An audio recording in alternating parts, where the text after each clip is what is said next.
Welcome everybody to your favourite time of the week. It is time for the Latte podcast. Now grab your matches and notepads because today you might want to take a few. We have Kris here to talk to us about how he managed to build a successful property portfolio from humble beginnings. And we also have one of our conveyancing partners here, Jasmine, for some tips on how to invest safely.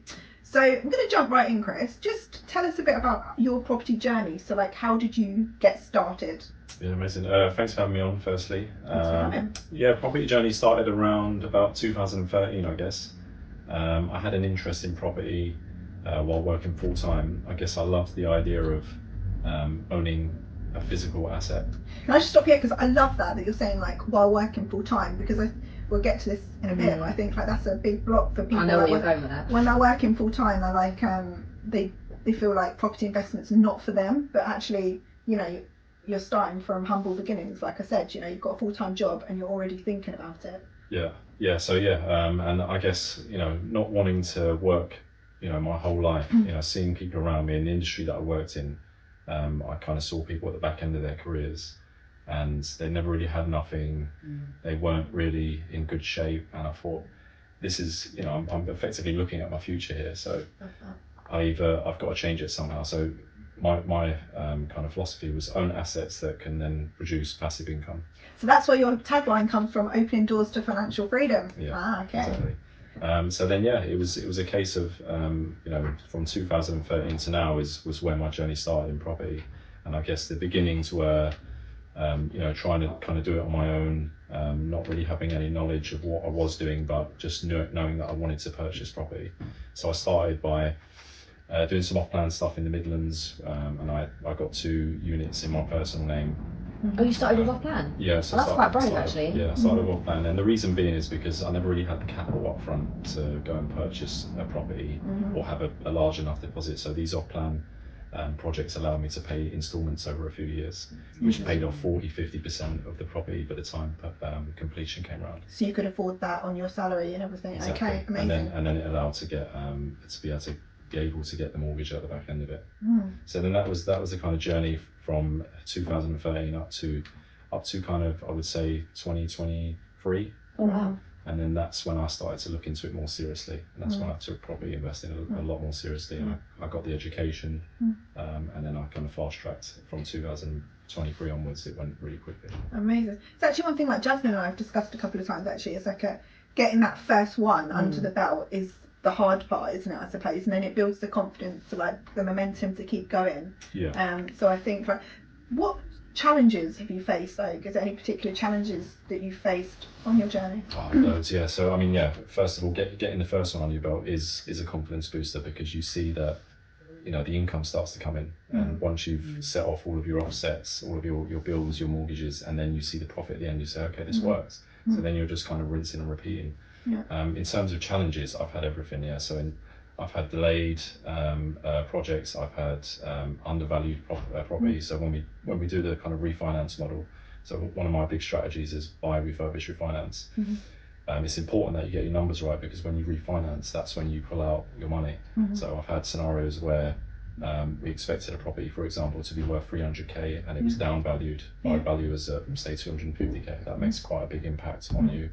I've had problems with builders, which every investor has. I've had properties where we've put offers in, we've got right down to spent 2 or 3 months on a project, and then the seller decides they don't want to sell. So you're up against it. I think that's one good thing for our listeners to know as well, because like what Kris is saying, like obviously successful today, he's got a great portfolio. He's not saying he hasn't faced challenges. You will face challenges, however they are, like, you learn from the challenges and you can overcome the challenges, and I think that's, you know, you're a massive inspiration to be sitting here today talking about it. And would you do it the same way again? Yeah, 100%. And I think that it's best that you, even on your first deal or your second deal, it's best that you make as many mistakes as possible. Because if you're going to be property investing, it's different. If you're buying a personal home, you want it to go as smooth as possible. But if you're investing, typically you'll invest in smaller projects if it's your first time. So you might get something for 100k or 150k or 200k. It's best to make many mistakes on that, because then, well, 2 things: you're going to find out more about yourself.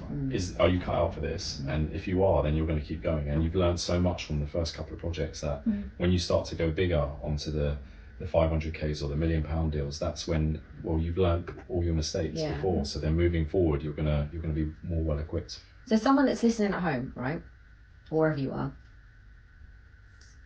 you said you started in 2013, right?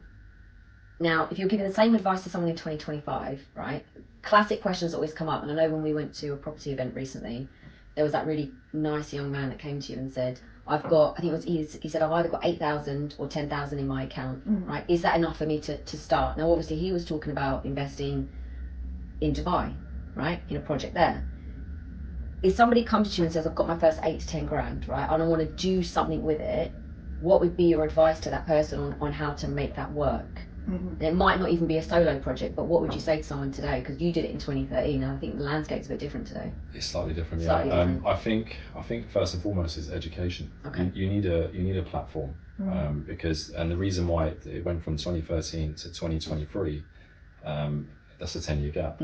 Whereas it took me 10 years to acquire 2 properties, whereas from 2023 onwards, I've acquired maybe 8 or 9.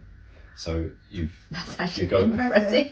That's because of the education. So the education also gives you the confidence, and the education will also give you the network of people that you meet. So every time you're in, a property training academy, you'll meet people, you'll network with people. You'll builds up that mindset, which you talk about a lot. Yeah, mindset's massive as well. And I always say this to anyone that's new to investing in property, or they're in the kind of training academy that I'm in. There has to be a point where you have to take action.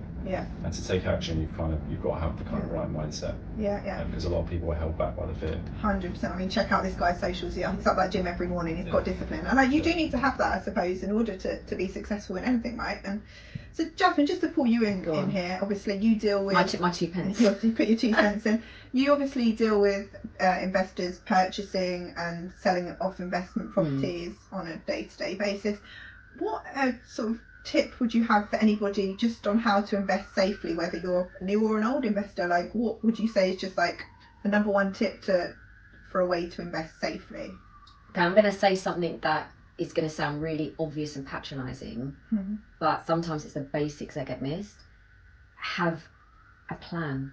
So I'll give you an example. I often get calls from people that say, I've just exchanged at an auction, right?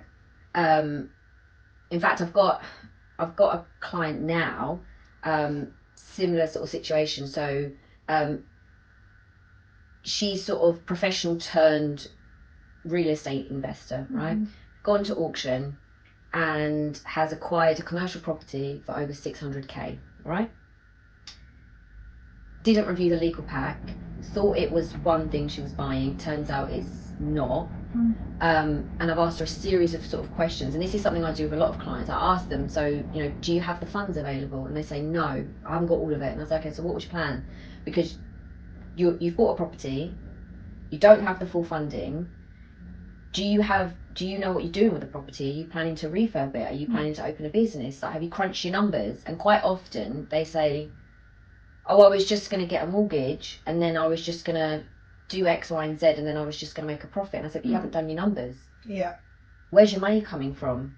What are you going to do if you can't get the funding? What's your backup plan? And the answer I always get is, oh, well, I didn't think about that because it looked like a safe deal. And I say, but did you get a legal advisor to look at the paperwork? Did you speak to a mortgage broker? Have you had somebody next to you that's got the experience? So as you said, a bit of education. And I often get, oh, well, I thought it would be okay. And that's the problem. When you think something will be okay but you don't have the planning, quite often it's not okay. It's not okay. Such a good point. And I really think that's a great thing I love about Waterstone is like nurturing that relationship between you guys, because Kris, you deal with investors, all the time, and you can always advise each other when they need to educate in a different department, and having that network to connect clients to is really powerful. Kris, just to leave our listeners with one final tip from yourself, what would you say for anyone, like Jasmine said, just looking to get started in property investment? I mean, my journey started on YouTube, so I just got the kind of basic education off of YouTube, and then I advanced. I thought you meant for a second. Yeah, no. That you started doing videos yourself on YouTube. So yeah, well, he is now. My kind of strategy was buy, refurbish, refinance. So I would just watch YouTubes in and around that. So I guess it depends on everyone's going to be tailored to a different kind of what they need. So I guess look at the type of investment you want to do. Get some form of education. and have a good network of people. So, you know, reach out to solicitors, reach out to brokers. Yeah. So then when you are ready to make that first step, you've got a small power team ready to go. You're educated. And speaking of education, I know you have some amazing reels and information on your Instagram, because I do follow it quite regularly. So where can people find you for looking for more help? Yeah, on Instagram you can reach out. It's Christopher Culley is the tag, and then we've got the website Williamvale Properties. Are you on TikTok yet?